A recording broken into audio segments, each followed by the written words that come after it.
10ാമത്തെ Kairali doctors പുരസ്കാരമാണ്. ഇനിയും ഡോക്ടർമാർ ഒരുപാട് പേര് കൈരളിയുടെ പുരസ്കാരം വാങ്ങാൻ വേണ്ടി കാത്തു നിൽക്കുന്നുണ്ട്. കാത്തു നിൽക്കുക എന്ന് പറഞ്ഞാൽ അവകാശികളായി കാത്തു നിൽക്കുന്നതാണ്, അല്ലാണ്ട് അവർ ഇതൊരു ഫ്രീ ആയിട്ട് കിട്ടുന്ന കാര്യമായിട്ട് കാത്തു നിൽക്കുന്നവരല്ല. എന്നെങ്കിലും അവരറിയാതെ ഞങ്ങളവരെ തിരഞ്ഞെടുക്കുന്നത് അറിയാൻ വേണ്ടി കാത്തു നിൽക്കുന്നവർ. സാധാരണ ഡോക്ടേഴ്സ് അവാർഡ് വളരെ മനുഷ്യത്വപരമായ ഒരു അംഗീകാരമാണ്. നമുക്ക് ദൈവത്തിന് ഏറ്റവും അടുത്ത് നിൽക്കുന്ന ആൾക്കാരാണ് ഡോക്ടർമാരെന്നാണ് നമ്മളെല്ലാവരും വിശ്വസിക്കുന്നത്. ഡോക്ടർ പോലും അവസാനം നമ്മളോട് പറയാറുണ്ടല്ലോ, പ്രാർത്ഥിക്കുക. അപ്പോൾ ഡോക്ടറാണ് നെക്സ്റ്റ്, പിന്നെ അതിനുശേഷം വേണം നമ്മൾ ദൈവത്തിനെ പ്രതീക്ഷിക്കുക. അപ്പോൾ ഈ പുരസ്കാരം ഇതൊരു പുരസ്കാരമായിട്ടല്ല കണക്കാക്കേണ്ടത്, ഇതൊരു നിവേദ്യമായിട്ടാണ്.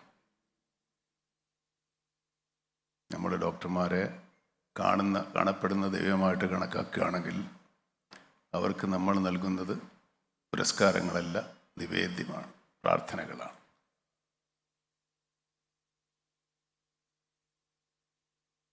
ഇന്ത്യയിൽ ആദ്യമായിട്ട് സംസ്ഥാന സർക്കാർ ആശുപത്രി ഹൃദയമാറ്റ ശസ്ത്രക്രിയ നടത്തിയ ഡോക്ടർ ടി കെ ജയകുമാറിനാണ് സർക്കാർ ആശുപത്രി ഡോക്ടർമാർക്കുള്ള പുരസ്കാരത്തിന് അർഹനായത്.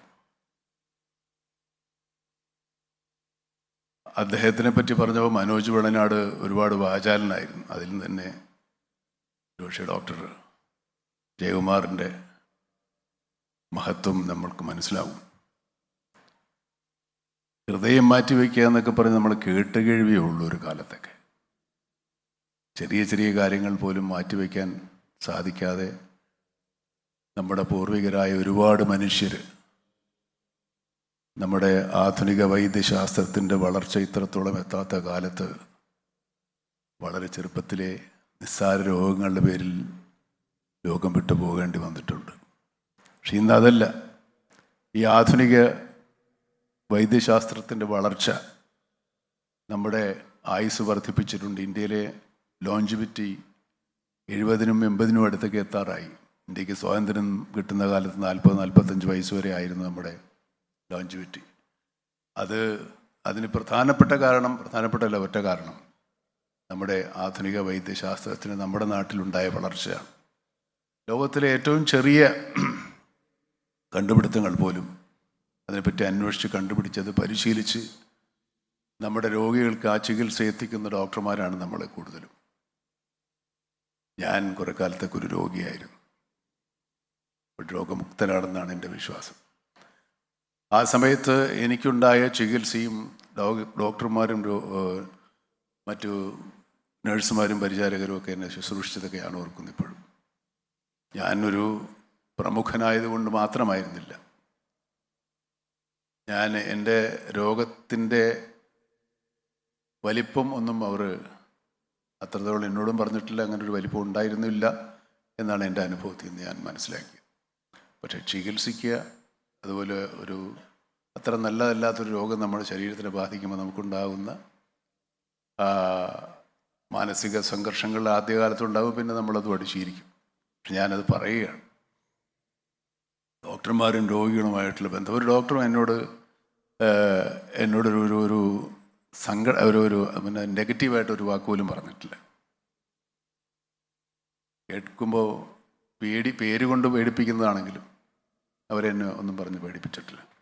അല്ല, ഞാൻ രോഗി എന്ന നിലയിൽ പറയുകയാണ്. അപ്പോൾ ഒരു ഹൃദയം മാറ്റി വയ്ക്കാൻ ഒരു രോഗിയോട് പറയുമ്പോൾ എനിക്ക് എന്താ പറയുക, ഞാൻ എൻ്റെ ഹൃദയം എടുത്തു തരും, അല്ലെങ്കിൽ ചങ്കെടുത്ത് കാണിച്ച ചെമ്പരത്തി പൂവാണെന്നൊക്കെ നമ്മൾ എന്ത് നിസ്സാരമായിട്ടാണ് പറയുന്നത്. ചങ്ക് എടുത്ത് നോക്കിയാലല്ലേ അറിയുള്ളൂ എൻ്റെ കാര്യം. അപ്പോൾ നമ്മൾ പലരും നേരിട്ട് കണ്ടിട്ടുണ്ടാവില്ല. നമ്മൾ വല്ല മൃഗങ്ങളുടെയൊക്കെ കണ്ടതല്ലാതെ മനുഷ്യൻ്റെ ഹൃദയമൊന്നും നമ്മൾ അടുത്ത് കണ്ടിട്ടുണ്ടാവുന്ന ഡോക്ടർമാരല്ലാതെ വേറെ ആരും. വേണമെങ്കിൽ ഒരു ഓപ്പറേഷൻ കാണാൻ വേണ്ടി ഒരു ആങ്സൈറ്റോ ഒരു എക്സൈറ്റ്മെൻറ്റോ കൊണ്ട് പോയി കാണുന്നവരല്ലാതെ ഇങ്ങനെ കയ്യിലിരിക്കുമ്പോൾ ഇത് തുടിക്കുന്നുണ്ടാവുമല്ലോ എന്നൊക്കെ ആലോചിക്കുമ്പോൾ നമ്മൾ ജീവനോടെ നമ്മൾ ഈ എല്ലാവരും ഈ ഇരിക്കുന്ന ആൾക്കാരുടെ ഹൃദയങ്ങളെല്ലാം തുടിച്ചുകൊണ്ടിരിക്കുകയാണ്, നമ്മൾ ജീവിച്ചുകൊണ്ടിരിക്കുകയാണ്. ആ ഹൃദയത്തിനെ കുറച്ചു നേരം, എനിക്ക് തോന്നുന്നത് ഹൃദയത്തിനെ മരിപ്പിച്ചിട്ടായിരിക്കണം കുറേ നേരം ഇത് മാറ്റി വയ്ക്കുന്നത്, അല്ലേ ഡോക്ടറെ? അതെ, പൂർണ്ണമായിട്ടും നമ്മൾ എന്നിട്ടത് വേറെ അത് മുറിച്ചു മാറ്റിയിട്ട് വേറൊരു ഹൃദയത്തിലേക്ക് എടുത്തു വയ്ക്കുന്ന ആ പ്രക്രിയ നിങ്ങളൊന്ന് ആലോചിച്ച് നോക്കുക. ഈ സമയത്ത് 2 രോഗികളും, എടുക്കുന്ന ആൾ ഏതായാലും മരിക്കാനുള്ളതാണ്, പക്ഷെ വയ്ക്കാനുള്ള ആളും അതേപോലെ അയാളുടെ ഉള്ള ഹൃദയവും മുറിച്ചു മാറ്റുന്നുണ്ട്. അല്ല, എത്രത്തോളം എടുക്കുന്നു, എന്ത് ഭാഗങ്ങളാണെന്നും എനിക്ക് അതിൻ്റെ ഡീറ്റെയിൽസ് അറിയില്ല. പക്ഷെ അത് നമ്മൾ സങ്കല്പിച്ച് നോക്കിയാൽ അതിന് കൈവിറയ്ക്കാതെ ചെയ്യുന്ന ഒരു ചെറിയ കൈപ്പിഴ പോലും ഒരു ജീവൻ നഷ്ടപ്പെടുത്തി കളയാം. ഒരു കൈപ്പിഴ, ഒരു വിറവൽ, ഒരു തുമ്മൽ, ഒരു ദീർഘശ്വാസം പോലും നമ്മുടെ പ്രിസിഷൻ മാറിപ്പോവും. അത്രത്തോളം സൂക്ഷിച്ച് ജീവൻ തയ്ച്ചു കയറ്റുന്ന വലിയ വലിയ സാഹസികരാണ് ഈ ഡോക്ടർമാർ. എല്ലാത്തരം ശസ്ത്രക്രിയയും ഞാനിങ്ങനെ പറഞ്ഞു. പക്ഷേ ഹൃദയം എന്ന് പറയുന്നത് മനുഷ്യ ശരീരത്തിൻ്റെ ഏറ്റവും പ്രധാനപ്പെട്ട ഭാഗമല്ലേ? ഹൃദയമില്ലെങ്കിലില്ല. ഹൃദയമില്ലാത്ത മനുഷ്യരുണ്ട്, പക്ഷേ ഹൃദയം പ്രവർത്തിക്കാത്ത മനുഷ്യനായിട്ട് ജീവിച്ചിരിക്കാൻ പറ്റില്ല. ഇത് 12 പേർക്ക് ഹൃദയം മാറ്റിവെച്ച, സാധാരണ നമ്മൾ ഈ സർക്കാർ ആശുപത്രികളിൽ ആളുകൾ പോകുന്നില്ല, പ്രൈവറ്റ് ആശുപത്രിയിലേ പോകുള്ളൂ, അവിടെയൊന്നും ഹൃദയം മാറ്റി വയ്ക്കാൻ പറ്റില്ല, ഇവർ ഹൃദയം എടുത്ത് മാറ്റി വെച്ചിട്ട് 2 ദിവസം കിടന്നുറങ്ങുമോ, അങ്ങനെയൊക്കെ പറയുന്ന ആൾക്കാരാണ്. പക്ഷേ അതൊന്നും സത്യമല്ല കേട്ടോ. നമ്മൾ പ്രൈവറ്റ് ആശുപത്രിയിൽ പോകുന്നതും സൗകര്യത്തിന് വേണ്ടി പോകുന്നതെന്നല്ലാതെ അതിനപ്പുറത്തേക്ക് നിങ്ങൾക്ക് സൗകര്യക്കുറവൊന്നും മറ്റു ഹോസ്പിറ്റലിലോ ഡോക്ടർമാരുടെ ചികിത്സയിലോ ഒന്നും ഉണ്ടാകുമെന്ന് ഞാൻ വിചാരിക്കുന്നില്ല. കാരണം ഞാനും ഇത് ഒരു തൊഴിൽ ചെയ്യുന്ന ആളാണ്. എന്നെ ഒരു സിനിമയ്ക്ക് ബുക്ക് ചെയ്യാമെന്ന ആളോട്, അല്ലെങ്കിൽ ആൾക്ക് ഞാൻ അഭിനയം കുറച്ച് കളയും, ഞാൻ ഉഴപ്പിക്കളയുമെന്ന് വിചാരിച്ചിട്ടൊന്നുമല്ല, ഞാനങ്ങനെ ചെയ്യാറുമില്ല. എനിക്കങ്ങനെ ഒരു റെക്കമെൻഡേഷൻ, നമ്മുടെ സുഹൃത്താണ് അതിൻ്റെ പ്രൊഡ്യൂസർ, നിങ്ങൾ നന്നായിട്ടൊന്ന് അഭിനയിച്ച് കൊടുത്തേക്കണേ എന്നൊന്നും പറയേണ്ട കാര്യം എന്നോടില്ല. എൻ്റെ ജോലിയാണ്, അതിനെ കൊണ്ട് ചെയ്യാവുന്നതിൻ്റെ മാക്സിമം ഞാൻ ചെയ്യും. അത് തന്നെയാണ് എല്ലാ ഡോക്ടർമാരും ചെയ്യുന്നത്. അപൂർവം 1-2 മനുഷ്യരല്ലേ, എല്ലാ തരത്തിലുള്ള ആളുകളുണ്ടാവില്ലെന്നല്ല. പക്ഷേ ഏറ്റവും ഭൂരിഭാഗമല്ല, ഏറ്റവും കൂടുതൽ ആളുകളും നല്ല ആളുകളാണ്, നല്ല ഡോക്ടർമാരാണ്. ഡോക്ടറാകാൻ വന്ന ആൾ ഇത് സ്മഗിൾ ചെയ്യാനോ കള്ളക്കടത്ത് നടത്താനോ അല്ലെങ്കിൽ മറ്റു കാര്യങ്ങൾക്കോ ഒന്നുമല്ലല്ലോ ഡോക്ടറായത്. ചികിത്സിക്കാനല്ലേ. അവർ ചികിത്സിക്കുക തന്നെ ചെയ്യും. ചികിത്സിച്ചില്ലെങ്കിൽ പിന്നെ എന്തിനാണ് ഡോക്ടറാകുന്നത്? എന്നെ സംബന്ധിച്ചിടത്തോളം എനിക്കൊരു ആക്ടർ എന്ന നിലയിൽ അഭിനയിക്കുന്നതിനപ്പുറത്തേക്ക് ഒരു എൻജോയ്മെൻറ്റും ഇല്ല. അതുപോലെ തന്നെയാണ് ഡോക്ടർക്കും. ചികിത്സയ്ക്ക് ഇപ്പോൾ സർജനാണെങ്കിൽ സർജറി ചെയ്യുന്നത് തന്നെയാണ് അയാൾക്ക് ഏറ്റവും വലിയ ആനന്ദം. രാവിലെ ഉറങ്ങുമ്പോഴും കിടക്കുമ്പോഴും വൈകിട്ട് ജോലി കഴിഞ്ഞ് വരുമ്പോഴും ഇതിനെപ്പറ്റി ചിന്തിക്കുകയോ അല്ലെ അതിനെക്കുറിച്ച് എന്തെങ്കിലും പഠിക്കുകയോ തന്നെ ആയിരിക്കും ഈ ഡോക്ടർ ചെയ്യാൻ. ഞാൻ പറയുന്നത് തെറ്റുണ്ടോ? ഉണ്ടോ? അതുപോലെയാണ് ഏത് തൊഴിലും. അദ്ദേഹം തന്നെയാണ് ഈ അവാർഡിന് അർഹൻ. ഞാൻ അദ്ദേഹത്തെ അഭിനന്ദിക്കുന്നു. വളരെ സന്തോഷം. ഈ സന്നദ്ധ സേനാ വിഭാഗം ഡോക്ടർ ലുലു മാത്യൂസ് പാലിയേറ്റീവ് പരിശീലകയാണ്. അദ്ദേഹം ഒരു ഡോക്ടറായിരുന്നു, പിന്നീടാണ് പാലിയേറ്റീവ് ട്രെയിനിങ് എടുത്ത്. കോഴിക്കോട് നിന്നാണ്. പെയിൻ ആൻഡ് പാലിയേറ്റീവ് കെയർ സൊസൈറ്റിയിൽ നിന്നാണോ? കോഴിക്കോട് മെഡിക്കൽ കോളേജ് അവിടെ നിന്നാണോ? ഞാൻ പറഞ്ഞു പാലിയേറ്റീവ് കെയർ സൊസൈറ്റിയുടെ പേട്രനാണ് ഞാൻ. ഇപ്പം എൻ്റെ സ്റ്റുഡൻ്റാണ്.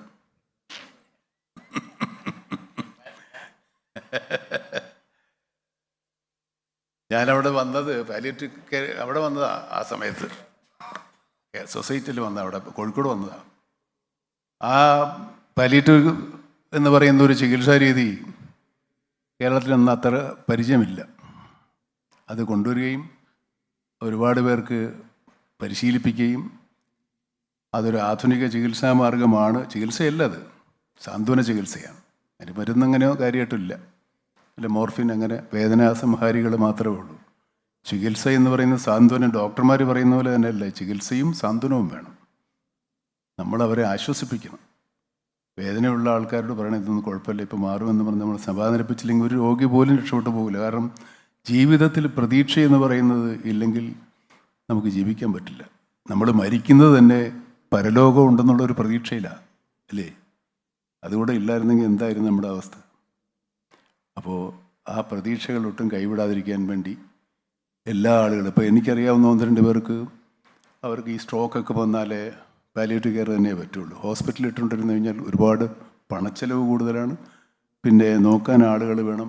പാലിയേറ്റീവിനെ സംബന്ധിച്ചിടത്തോളം രോഗികളും രോഗിയുടെ ബന്ധുക്കളും രോഗികളുടെ അടുത്ത ആൾക്കാരും രോഗം മാറിയവരും രോഗത്തിന് വലിയ കാഠിന്യമില്ലാത്തവരും ഒക്കെ തന്നെയാണ് അതിൻ്റെ വോളണ്ടിയർമാരായിട്ട് കൂടുതലും പ്രവർത്തിക്കുന്നത്. റൈറ്റ്?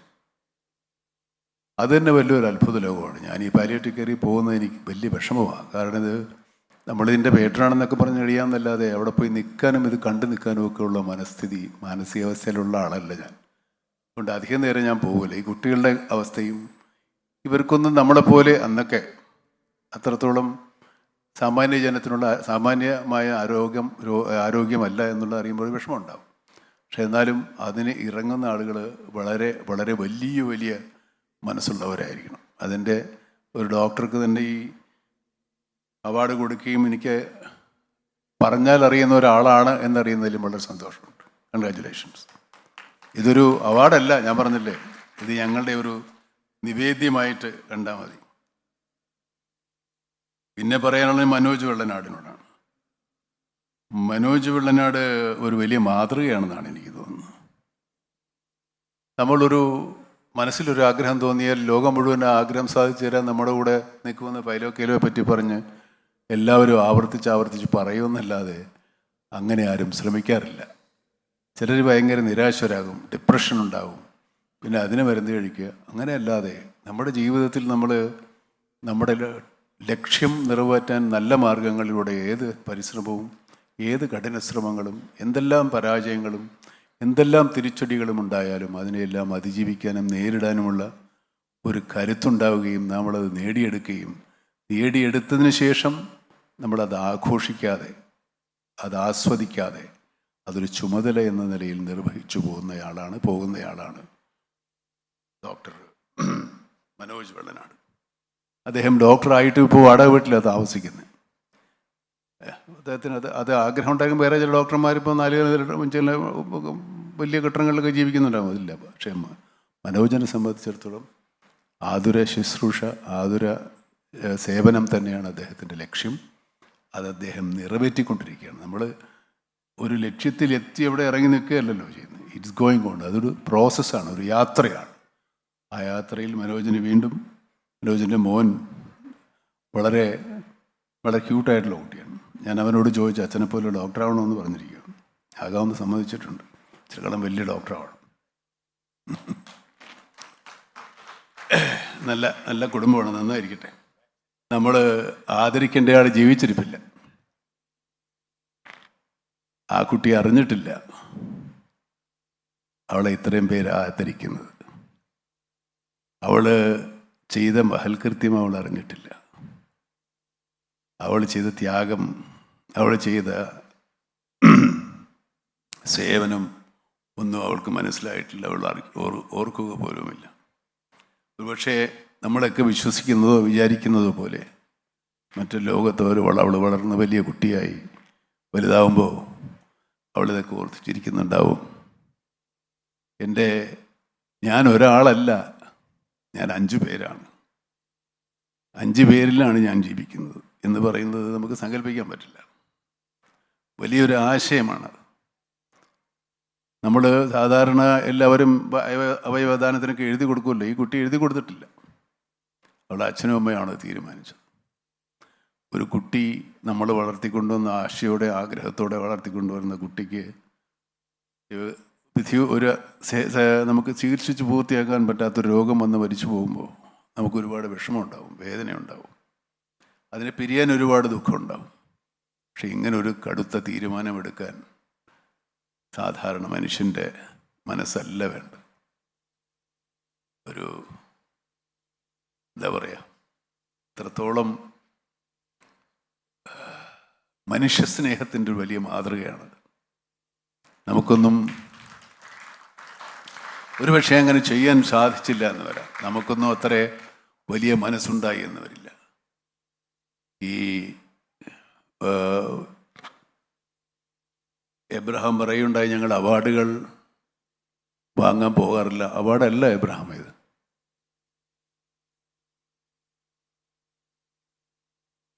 അരുൺ സോറി,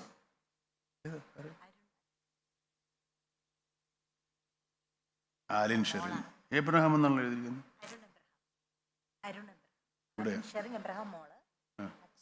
സോറി, അരുണാണ് കുറച്ചുകൂടെ നല്ല പേര്.